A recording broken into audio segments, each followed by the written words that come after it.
आंखें बंद कर लीजिए, एक गहरी सांस लीजिए। आज मौसम कुछ ऐसा है जब दिन गर्म है और रातें हल्की ठंडी। और दिल्ली की रातें जब हल्की ठंडी होने लगती हैं तो मंडी हाउस के थिएटर हब में बने national centre for performing arts की इमारत एक अलग ही रंग में नहाई दिखाई देती है। बाहर से देखो तो सफेद दीवारें, गोल मेहराबें और लाल पत्थरों की जालियां, जैसे किसी पुराने जमाने की हवेली ने शहर के बीचों बीच आंखें खोल ली हों। अंदर जाओ तो मखमली पर्दे, लकड़ी की पुरानी कुर्सियां और रोशनी का वो खास पीला रंग जो सिर्फ थिएटर में होता है, जहां हर चीज थोड़ी सी असली और थोड़ी सी सपने जैसी लगती है। उस रात नेशनल सेंटर के लॉन में एक अलग ही माहौल था। बारीक कटी, वेल मेंटेन्ड दूब घास, जगह जगह टेबल्स, डिस्टिंग्विश्ड गेस्ट्स और उन्हें सर्व करते फुर्तीले बैरे। हालांकि चांद की दूधिया रोशनी में इमारत की सम्मोहिनी छवि आज नहीं थी, तब भी अमावस की अंधेरी रात को चिढ़ाती फैंसी नियॉन लाइट्स ने एक अलग हिप्नोटिक इफेक्ट पैदा कर दिया था। प्ले का पहला परफॉर्मेंस अभी अभी खत्म हुआ था। नाम था शादी में मिला था। फर्स्ट परफॉर्मेंस के कुछ खास गेस्ट्स अभी भी बाहर निकल रहे थे, हाथों में ड्रिंक्स, होठों पर हल्की मुस्कान। सब कुछ वैसा ही था जैसा किसी प्रीमियर नाइट पर होता है। थोड़ी तारीफ, थोड़ी आलोचना और बहुत सारी ढकी छुपी कानाफूसी, या यूं कहें कि गॉसिप एंड नेटवर्किंग। कोने में एक छोटी सी जगह बनाई गई थी इंटरव्यू के लिए। 2 कुर्सियां, एक छोटी सी मेज, ग्लासेस, एक पानी की बोतल और एक माइक। नेहा मजुमदार वहां पहले से बैठी थी। देखने में वो ऐसी थी जैसे किसी ने सोच समझ कर बनाया हो। साड़ी पहनी थी, मटमैले नीले रंग की, हल्की कढ़ाई के साथ। बालों को पीछे कस कर बांधा था, लेकिन आगे की कुछ लटें सफेद होने लगी थी और उन्होंने उसे छुपाने की कोई कोशिश नहीं की थी। यही बात उन्हें और दिलचस्प बनाती थी। नेहा किसी बड़े अखबार के लिए नहीं लिखती थी। एक ऑनलाइन पत्रिका थी, स्क्रीन टाइम, जहां वो टीवी और थिएटर दोनों पर लिखती थी और कभी कभी उन चीजों पर भी जो दोनों के बीच में रहती हैं, जैसे ओटीटी, वेब सीरीज।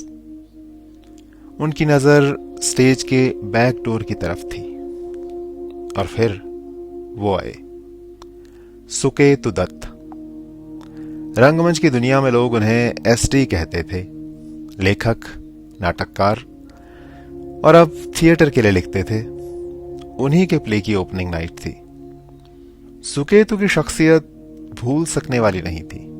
लंबे थे, कंधे चौड़े, उम्र 50 के आसपास, लेकिन चाल में कुछ ऐसा था जो उम्र को झुठलाता था।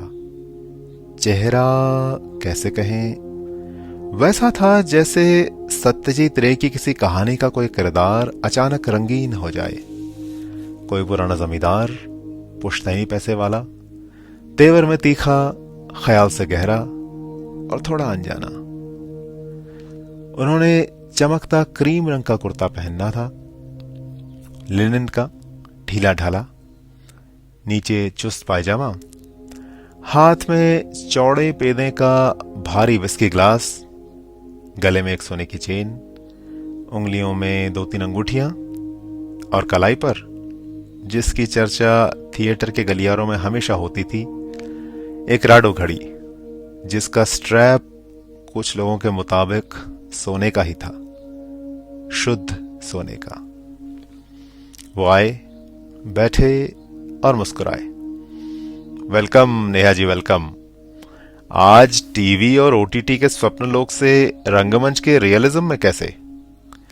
उन्होंने जरा सा नकली ही सही आश्चर्य दिखाते हुए कहा, बस एसटी, सोचा आपको और आपके सत्यलोक की सच्चाई को परखा जाए थोड़ा। मतलब आपकी प्रीमियर नाइट है, बड़ी बड़ी हस्तियां हैं, सोचा कुछ स्टोरी तो मिलेगी ही। वैसे प्रीमियर नाइट को 4 चांद आप ही की प्रेजेंस से लगे हैं नेहा जी। आज साड़ी में बहुत अच्छी लग रही हैं आप, हमेशा की तरह।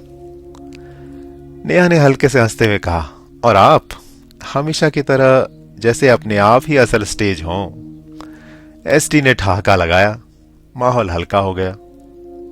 नेहा ने शुरुआत की, तो एसटी जी शादी में मिला था, नाम बड़ा अजीब है, लेकिन नाटक में एक अजीब सी सच्चाई है। एक आदमी की जिंदगी बदल जाती है शादी के बाद। कैसे आया ये ख्याल? एसटी ने थोड़ा रुक कर कहा, बस ऐसे ही, शादी के बाद जिंदगी बदलती ही है। और ये जुमला, ये तो मेरे आसपास हमेशा रहा है, बचपन से। घर में ये एक मैजिक वर्ड था जैसे। जब भी कोई पूछता कि ये कहां से आया, ये कैसे हुआ, वो कैसे किया, तो जवाब मिलता था शादी में मिला था। और फिर आगे पूछताछ न होकर बात बदल जाती। नेहा ने भौहें थोड़ी ऊपर उठाई। नाटक वैसा है, हल्का फुल्का, जिंदगी को दर्शाता भी और खिसियाता भी। दर्शक आए भी हैं, कम आए, लेकिन जो आए उन्होंने पसंद किया नेहा जी। नेहा ने पल भर के लिए अपनी आंखें हल्के से अपने माइक की ओर घुमाते हुए कहा, हाँ, अर्ली रिव्यूज तो एनकरेजिंग हैं, अभी तक एटलीस्ट। हाउसफुल नहीं है, लेकिन जो दर्शक आ रहे हैं वो खुश हैं। थिएटर में बस इतना ही चाहिए नेहा जी। थोड़ी देर की चुप्पी रही। एसटी ने अपनी जेब से रोज गोल्ड रंग का चमकता हुआ फोन निकाला और रिव्यूज देखने के लिए शायद लोकल न्यूज स्क्रॉल करने लगे। औसत सक्सेस की ओपनिंग नाइट, पिछले 4-5 प्लेस के औसत आंकड़े, थिएटर जगत की सीमित या यूं कहें औसत कमाई। अगर कुछ औसत नहीं था तो वो थी एसटी की लाइफस्टाइल। नेहा की पैनी नजर ने भी ये नोटिस किया था, और नेहा की निगाहों का इशारा पकड़ते हुए एसटी ने अपना चमकता हुआ फोन टेबल पर रखा, फिर नेहा को देखा और बड़े आराम से बोले, अरे ये भी शादी में मिला था। नेहा ने पल रुककर हल्के से मुस्कुराते हुए लगभग लाई डिटेक्टर वाले अंदाज में कहा, एसटी, आपकी शादी को 25 साल हो गए हैं, डिवोर्स को 5, अभी भी तोहफे मिलते हैं। हवा में एक लहर सी आई। एसटी ने चौड़े पेदे का भारी विस्की ग्लास उठाया। उन्होंने एक घूंट लिया और फिर बड़े इत्मीनान से, जैसे कोई पुरानी बात याद कर रहे हो, कहा, मैंने ये कभी नहीं कहा नेहा जी कि मेरी शादी में मिला था। नेहा का माइक थोड़ा कांपा। मतलब? एसटी मुस्कुराते रहे। मतलब है, कहानी लंबी है और थोड़ी पुरानी भी। कितनी पुरानी? यही कोई 100 साल। एसटी ने ग्लास मेज पर रखा। मेरे नाना नहीं, दादा शायद, उनकी कहानी है। नैनीताल के थे, आयुर्वेद के पंडित। नीम, हकीम, जड़ी बूटी में उनकी बड़ी इज्जत थी। लोग दूर दूर से आते थे, लेकिन दादाजी ने कभी किसी से एक पाई भी नहीं ली। विद्या के धनी थे और धन के ऋणी। You know, rich in character but poor where it matters. 3 बेटियां, मेरे पितामही सबसे छोटे, दादी, 6-8 लोगों का परिवार था। नाम था उनका केदार दत्त शर्मा, वैद्यराज केदार दत्त शर्मा। नेहा ने बैरे को एक ड्रिंक का इशारा करते हुए धीरे से उन्हें टोका। बाय द वे एसटी, आपने भी थिएटर वर्ल्ड के लिए अपना लास्ट नेम छोड़ा है क्या? एसटी ने हाथ उठाया। ओह वो, शर्मा से दत्त का सफर थोड़ा लंबा है नेहा जी, सब्र रखिए।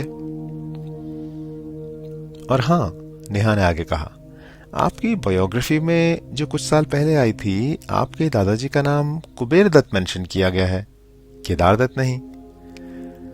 एसडी ने हल्के से हंसते हुए कहा, शाबाश, होमवर्क पूरा किया है आपने। लगता है आज कोई कहानी लेकर ही मानेंगी आप। तो कौन सा नाम सही है एसडी? दोनों, एसडी ने कहा।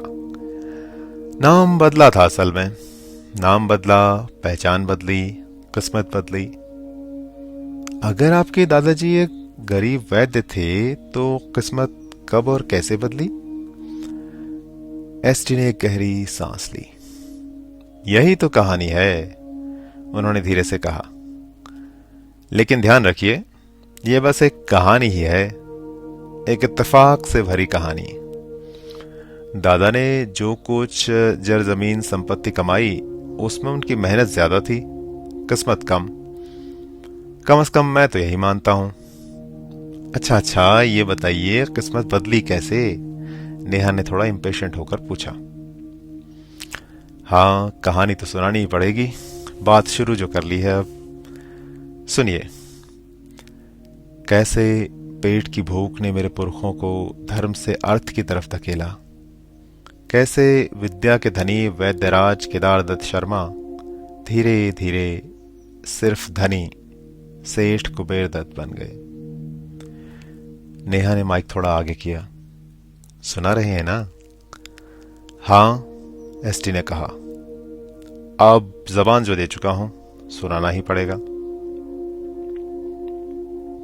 उस जमाने में न बिजली थी, न घड़ी, न पक्की सड़क। नैनीताल में अंग्रेजों की बसावट ज्यादा थी। उनके लिए घोड़े थे, बोझ उठाने के लिए कुली थे, और हमारे लिए घर का और जिंदगी का बोझ बस हमारा था। खेती नाम की थी, जितना जमीन देती थी उसमें बीज का खर्च भी मुश्किल से निकलता। ऊपर से दादाजी की जिद। जिस दिन मैं धन के पीछे भागा, मेरा हुनर मुझसे दूर भागेगा। केदार दत्त शर्मा के घर में उस समय एक बड़ा परिवार था। बूढ़ी माँ थी, पत्नी थी, 3 बेटियां। बड़ी होती हुई ब्याह के करीब पहुंचती हुई, और एक छोटा बेटा अभी दुधमुहा ही था। पैसे कम थे, जरूरतें ज्यादा। लेकिन वैद्यराज का एक सिद्धांत था, एक असूल था। वैद्य अगर पैसों के लिए दवा दे तो उसकी विद्या चली जाती है। जो आए उसे दो। कुछ दिया तो ठीक, जो न दे उसे भी दो।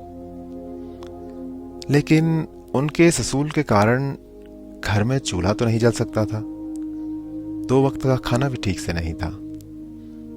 आखिरकार पत्नी ने कहा, कुछ तो करो, घर में छोटा बच्चा है, बेटियां ब्याह की उम्र की हो चुकी हैं, कुछ तो रास्ता निकालो। तो केदार दत्त ने एक रास्ता निकाला।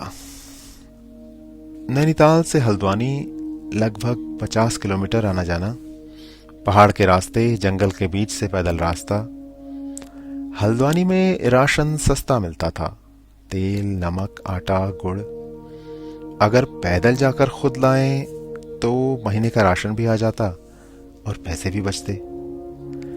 लेकिन ये विकट यात्रा महीने में एक खास दिन ही हो सकती थी, पूर्णिमा के दिन, ताकि चांद की रोशनी का फायदा उठाया जा सके और तड़के सुबह जाके देर शाम तक वापसी हो सके। उन्होंने 2-3 लोगों को साथ चलने को कहा था। शुरू में सब राजी हो गए, लेकिन घने जंगल के ख्याल ने हो या किसी और कारण ने, जैसे जैसे जाने का दिन नजदीक आया, सबके कुछ न कुछ काम निकल आए। एक एक करके सबने हाथ खड़े कर दिए। केदार दत्त ने अकेले ही जाने की ठानी, और कोई विकल्प भी तो नहीं था। पहली रात उन्होंने जल्दी सोने की कोशिश की, ताकि अगली सुबह 4-5 बजे उठकर निकल सकें। चांद की रोशनी हो तो जाना थोड़ा जल्दी हो सकेगा, और वापसी शायद रात गहराने से पहले हो पाए। शाम तक लौटना जरूरी था। जब उनकी नींद टूटी तो बाहर बहुत रोशनी थी। पहाड़ पर चांदनी रात में जो रोशनी होती है, वैसी वो शहर की रोशनी से थोड़ा अलग होती है, साफ, ठंडी, शांत, थोड़ी अजीब भी। केदार दत्त ने खुद को चेताया। सुबह हो गई, 4 बज गए हैं, तुरंत निकलना होगा। वो उठे, अपना थैला उठाया, दरवाजा खोला, बाहर निकले, जंगल की तरफ पैर बढ़ाए। रास्ता पहाड़ से नीचे उतरता था। हर कदम के साथ पेड़ घने होते जाते थे, देवदार के लंबे लंबे पेड़, कहीं झाड़ियां, और वो मिट्टी की खुशबू जो पहाड़ पर रात को और गहरी हो जाती है। और सामने फैली तराई जो बैसाख की पूर्णिमा में ऐसे दिख रही थी जैसे पहाड़ों से विदा होकर नीचे जा बसी हो, किसी ब्याह दी गई बेटी की तरह। केदार दत्त चलते रहे। थोड़ी देर बाद लेकिन उन्हें कुछ अजीब सा लगा। पूरब की तरफ देखा, आसमान अभी भी काला था। सुबह की वो लाली जो सूरज के आने से पहले आती है, उसका कोई निशान नहीं था। उन्होंने सोचा, हल्के बादल हैं, शायद समय लगे। आगे बढ़े, लेकिन फिर कुछ और हुआ। जब बादल का एक टुकड़ा चांद के ऊपर से गुजरा तो रोशनी अचानक गायब हो गई। पूरा जंगल अंधेरे में डूब गया, इतने अंधेरे में कि हाथ भी न दिखे। और जब बादल हटा, रोशनी वापस आ गई। केदार दत्त के पैर रुक गए। जो उजाला उन्हें सुबह होने ही वाली है की आशा देकर घर से आधे जंगल तक ले आया था, कहीं उसमें आने वाले सूरज की रोशनी न होकर बस चांद की चकमकाहट ही तो नहीं थी। और अगर चांद इस कदर चमक रहा था तो रात अभी भी गहरी ही थी। जंगल में अकेले खड़े केदार दत्त के दिल में एक घबराहट सी उठी। तभी दूर से नैनीताल की तरफ से एक आवाज आई। घंटा, पुराने चर्च का घंटा जो हर 1 घंटे में बजता था। 1, 2, बस 2 बार बजा था चर्च का घंटा, और वैद्यराज की सांस लगभग अटक गई। उनका अंदेशा ठीक था। चंद्रमा की गाढ़ी रोशनी उन्हें सुबह होने का झांसा दे गई थी, जबकि अभी रात के 2 बज रहे थे। सुबह अभी दूर थी, 3-4 घंटे दूर। और जंगल में 3-4 घंटे जिंदगी और मौत का फर्क हो सकता था। पहाड़ी जंगल में रात, उसका मतलब सिर्फ अंधेरा नहीं होता। उसका मतलब होता है बाघ, भालू, तेंदुआ, वो आवाजें जो रात में इंसान को सुनाई देती हैं और सुबह होने तक इंसान को कुछ सुनने सुनाने लायक नहीं छोड़ती। आगे जाने का मतलब था घने जंगल में मौत से आंख मिचोली, और वापस जाने का मतलब था अभी तक की पूरी मेहनत पे पानी। केदार दत्त ने नजर दौड़ाई। पतले रास्ते के किनारे कुछ दूर एक पुराना ढांचा सा दिखाई दिया। पुराना शेड था, शायद कभी फॉरेस्ट डिपार्टमेंट का था। अब टूटा फूटा खंडहर जैसे पड़ा था। दीवारें खड़ी थी, छत आधी टूटी थी, लेकिन जंगल से बेहतर था। वो उसमें घुस गए, एक कोने में बैठ गए, घुटने छाती से लगाए। हल्की ठंड भी थी, डर भी था। बाहर जंगल की आवाजें थी, पत्तों की सरसराहट, कभी कभी कोई रात का पक्षी, कभी कभी कुछ और जो पहचाना नहीं जा सकता था। वो बैठे रहे, और फिर उन्हें सुनाई दिया। पहले बहुत दूर से, फिर थोड़ा कम दूर से, और फिर शायद थोड़ा पास से ढोल, फिर शहनाई जैसा कुछ, फिर ताल। केदार दत्त ने कान लगाए। क्या बारात की आवाजें थी? ढोल, ताशे, गाजे बाजे, जैसे कहीं शादी हो रही हो। बैसाख का महीना शुरू हो गया था। पहाड़ में शादियां अब फिर से आम बात थी, लेकिन रात के 2 बजे जंगल में, इस रास्ते पर जहां एकदम नजदीक तो कोई गांव भी शायद ही था, कम से कम उनकी जानकारी में तो नहीं। वो उठे, धीरे से टूटे दरवाजे की तरफ बढ़े, बाहर झांका, कुछ नहीं दिखा, लेकिन आवाज आ रही थी, कभी करीब कभी दूर, जैसे हवा के साथ बह रही हो। केदारदत्त वापस बैठ गए, आंखें बंद की।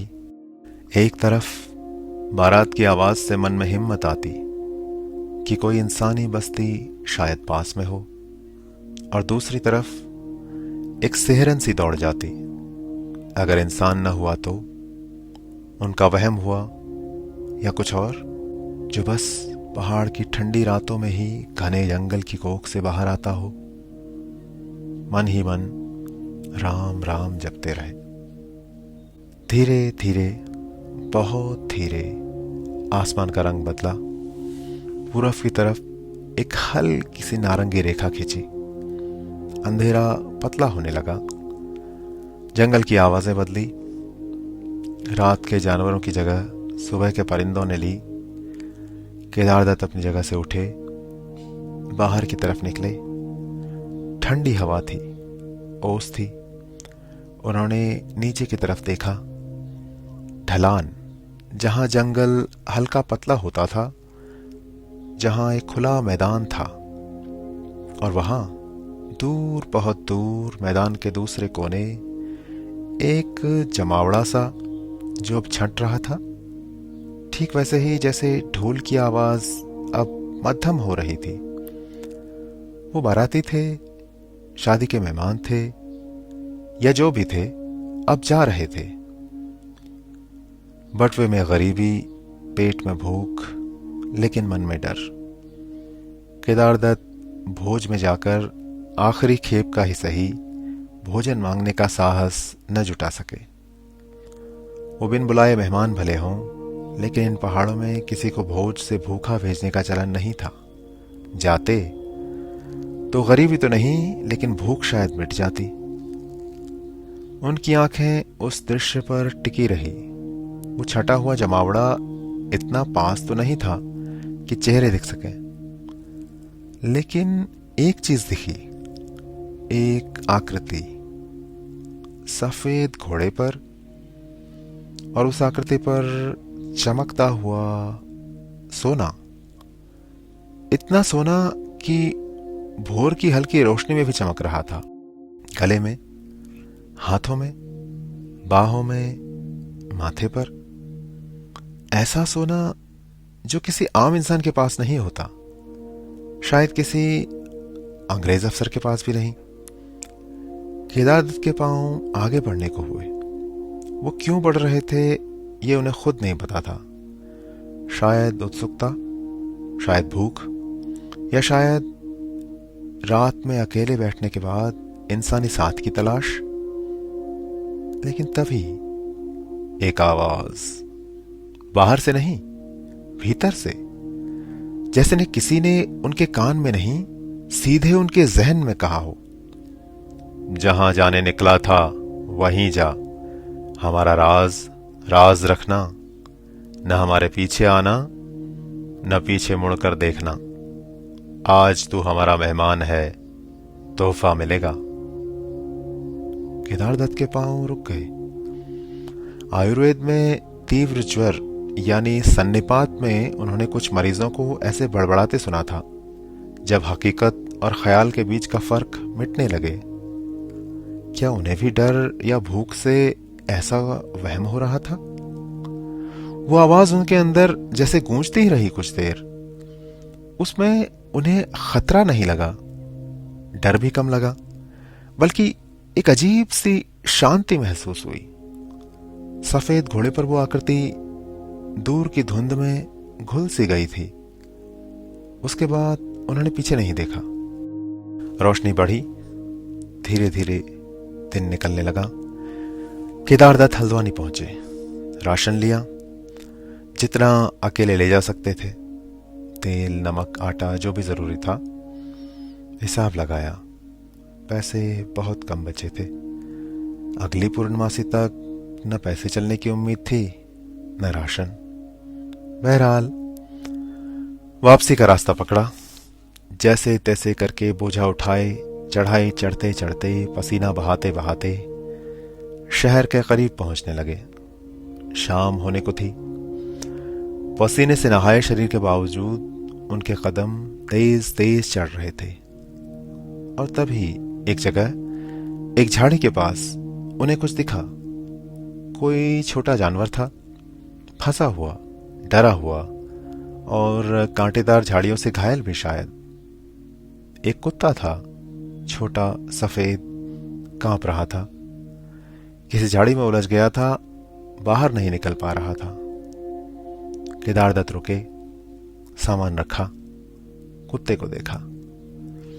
उसके गले पर एक पट्टी थी, कॉलर था। अंग्रेजी में कुछ लिखा था। वो ज्यादा अंग्रेजी नहीं जानते थे, लेकिन इतना समझ गए कि ये किसी फिरंगी अफसर का कुत्ता है। उन्होंने झाड़ी काटी, कुत्ते को निकाला। उसके शरीर पर जख्म थे, कुछ खून भी था।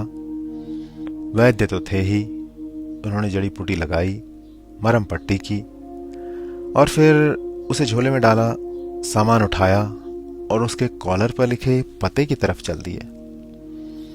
बड़ा बंगला था, सफेद दीवारें, बाहर सिपाही। केदारदत्त ने कुत्ता लौटाया। अफसर बाहर आया, लंबा लाल चेहरा, साथ में उसका छोटा बेटा। कुत्ते को देखकर बच्चे की आंखें भर आई। अंग्रेज अफसर ने अपने नौकर से कुछ कहा। केदारदत्त को रोका गया। उन्होंने हाथ जोड़कर कहा कि वो बस एक वैद्य हैं। कुत्ते के पैर की, उसके जख्मों की दवाई की उन्होंने। फिरंगी अफसर ने, जो आयुर्वेद जैसे देसी नुस्खों को अंधविश्वास से ज्यादा कुछ नहीं मानता था, फिर भी एक भारी थैली घर के अंदर से मंगवाई। फॉर द डॉग, उसने कहा और चला गया।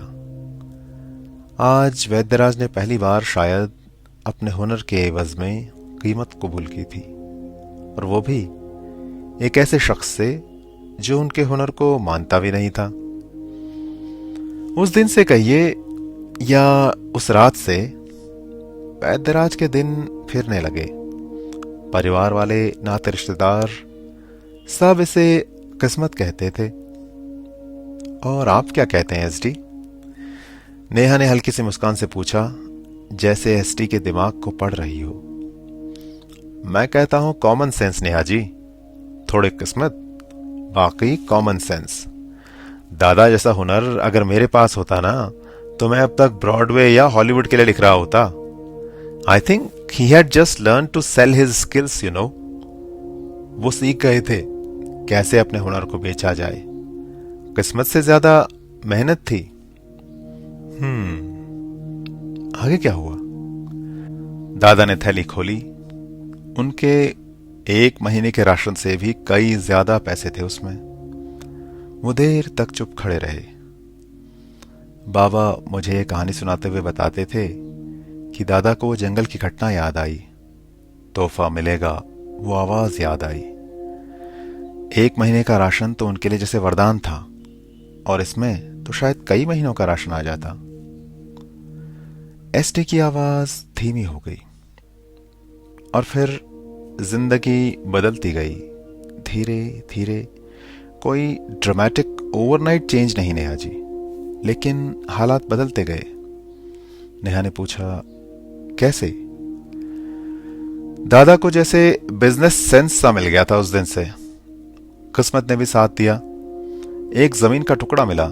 किसी पुराने अमीर मरीज ने वसीयत में उनके नाम कर दिया था। वैसे तो वो लेते नहीं। किसी टिम्बर व्यवसायी को मौत के मुंह से छीन लाए तो उसने मिल में हिस्सेदारी ऑफर की। जंगल की लकड़ी का काम शुरू हुआ। धीरे धीरे अपना कारखाना लगाया। शहर के लोग लकड़ी का सामान खरीदने आते, वहां से सामान ले जाते, और धीरे धीरे इसी तरह एक दिन वैद्यराज केदारदत्त शर्मा बन गए सेठ कुबेर दत्त। लेकिन नाम क्यों बदला एसटी? विद्या का मोल ले चुकने के बाद से उनकी जैसे इच्छा ही नहीं होती थी इलाज करने की या दवा बनाने की, या उनकी दवा में शायद असर नहीं रह गया था। कम से कम लोग तो यही कहते थे। फिर भी गाहे बगाहे कोई मरीज आ ही जाता, केदार उसे जैसे तैसे विदा करते। इसीलिए उन्होंने पुराना नाम छोड़ा, पुरानी पहचान छोड़ी, जैसे एक जिंदगी खत्म हुई हो और दूसरी शुरू। और ठीक भी था, अब उस समाज सेवा की जरूरत भी क्या थी। नेहा ने कुछ देर सोचा, और वो जुमला शादी में मिला था। एसटी मुस्कुराए। समाज में, पड़ोस में कभी कोई पूछता ये दौलत शोहरत वैद्य जी के भाग कैसे खुले, तो मुस्कुराते हुए कहते थे ये तो शादी में मिला था। उन्होंने कभी साफ जवाब नहीं दिया, बस इतना कहा करते शादी में मिला था, और बात वहीं खत्म हो जाती या बदल जाती। लेकिन किसकी शादी? यही शायद रहस्य है, एसटी ने हंसते हुए कहा।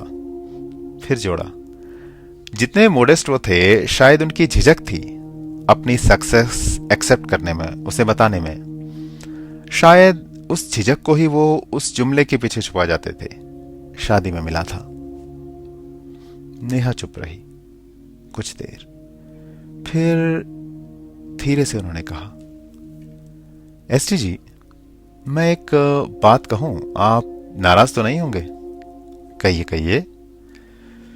जो आपने बताया, जो आपको आपके बाबा ने बताया था कि आपके दादाजी ने जो उस रात देखा, या जो उन्हें लगा उन्होंने देखा, सोने से लदा साया, सफेद घोड़ा, रात में बाजे, अनदेखी आवाज, ये सब मिलाकर देखें तो।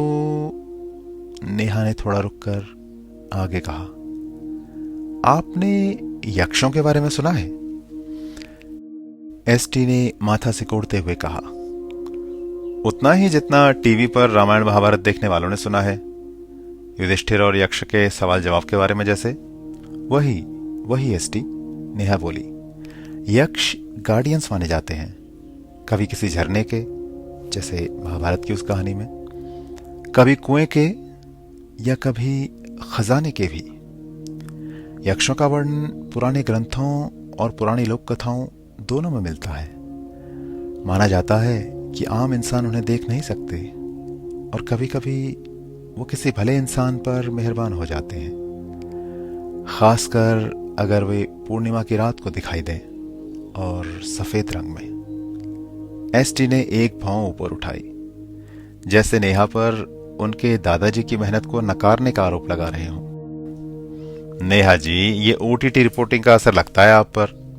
ये थिएटर है, यहां हम आंखों देखी हकीकत की दुनिया में हैं, किसी मेक बिलीव वेब सीरीज में नहीं।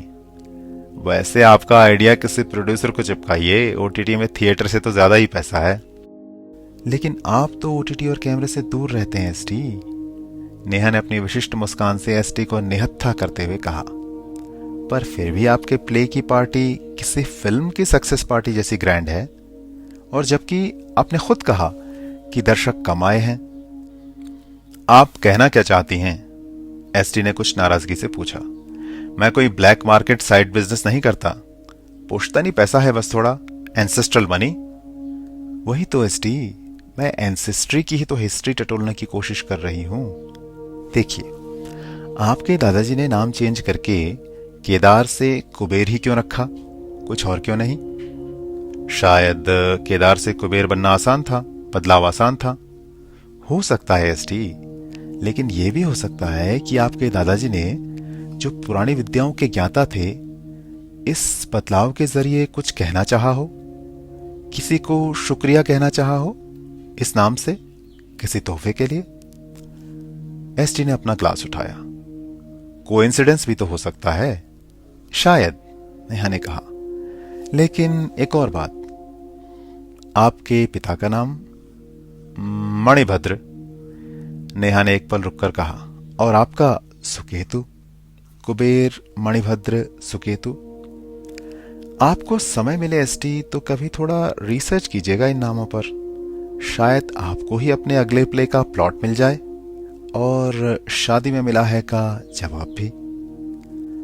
एसडी ने हल्के से हंसते हुए कहा, ये थिएटर है नेहा जी, यहाँ कपोल कल्पना कम और रियलिटी ज्यादा। और हाँ, अगर आपको भी सीरियस जर्नलिज्म करना है तो ओटीटी की भूत प्रेत कथाएं कम देखा कीजिए, उनका रिव्यू कम लिखा कीजिए। नेहा अपनी कुर्सी से उठते हुए हंसी। चलिए ठीक है, जैसा आप कहें। वैसे इतनी जानकारी देने के लिए धन्यवाद। मेरा कॉलम शायद इस जानकारी से अच्छे से पूरा हो जाए। Thank you so much. आप विदा दीजिए, पर मेरी बात पर गौर कीजिएगा जरूर। कहती हुई वह जर्नलिस्ट कम क्रिटिक लॉन के एग्जिट की ओर बढ़ गई। एसटी ने फिर से फोन उठाया और ग्लास भी। रात के करीब 2 बजने को आए थे। फंक्शन अब समाप्त हो रहा था, लोग जा रहे थे, रोशनियां धीमी होने लगी थी। सुकेतु दत्त उठे, बाहर की तरफ बढ़े। गेट के आसपास नियॉन लाइट की रोशनी थी। थिएटर का पोर्च हल्का धुंधल का। सुकेतु हल्के सुरूर में थे। ग्रैंड ओपनिंग नाइट के, अपने पुरखों के किस्से के या विस्की के, कहना मुश्किल था। रात की ठंडी हवा थी। उनके आगे एक गाड़ी आकर रुकी, एक बड़ी नीली सेडान, या शायद काली थी। अमावस की अंधेरी रात और नियॉन लाइट्स के कॉम्बिनेशन में फर्क करना मुश्किल था। जो भी हो, उनकी सफेद गाड़ी वहां नहीं थी और न ही उनका रोज का ड्राइवर। पर एक शालीन ड्राइवर वेल ड्रेस्ड जरूर खड़ा था। अच्छे कपड़े पहने हुए थे, सिर थोड़ा झुका हुआ।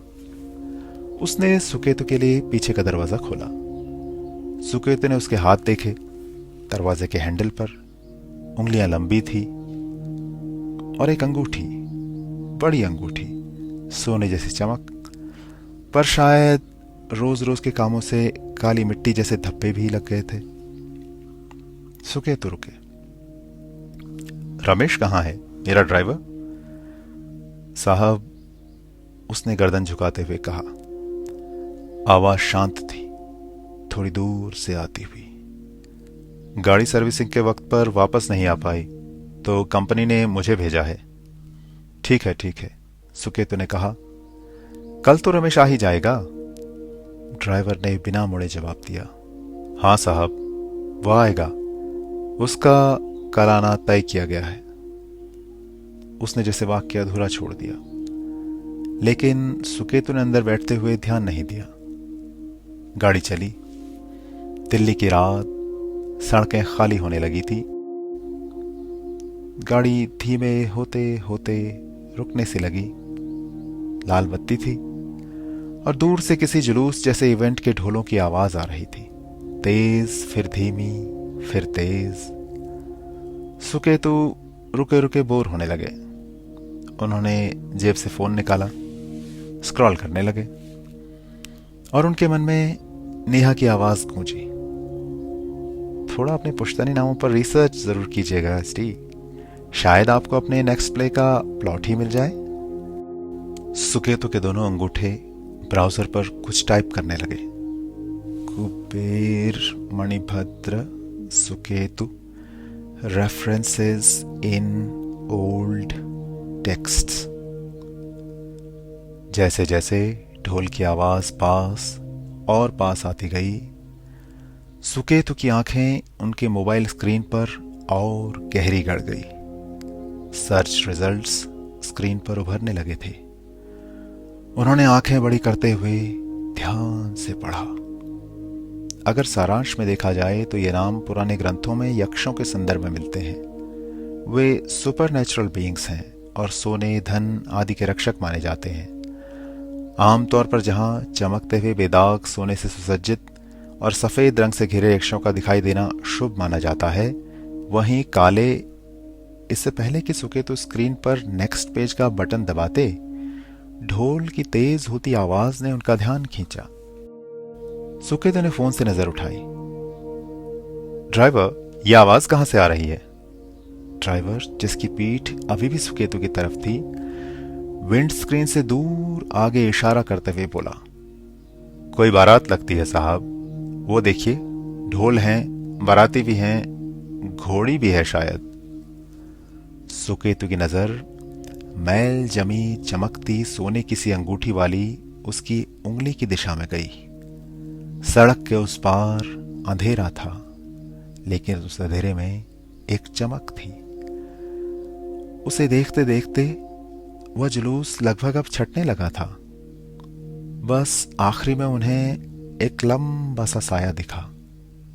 सोना चमक रहा था उसकी उंगलियों पर, गले में, बाहों में, लेकिन उस सोने पर कुछ था, जैसे जैसे मैल जम गई हो, काले धब्बे लग गए हों। और घोड़ा सफेद नहीं, काला। और रात के धुंधलके में वो काला घोड़ा और उसका सवार सड़क के उस पार एक बड़े एडवर्टाइजिंग होर्डिंग के पीछे धीरे धीरे आंखों से ओझल होने लगे। सुकेतु की नजर उस साए के पीछे गई। उस पार घुप अंधेरा था, जहां वो ढोल, उनकी आवाज और वो काले घोड़े वाला साया धीरे धीरे खोते चले गए। सुकेतु दत्त की नजरों के आगे बचा बस नियॉन लाइट की रोशनी में चमकता वह बिलबोर्ड। वो नजरें हटा ही रहे थे कि उनकी आंखों ने अनायास ही पढ़ा। ऊपर लिखा था, premiere night, national centre for performing arts, और नीचे बड़े बड़े अक्षरों में नाम था, शादी में मिला था।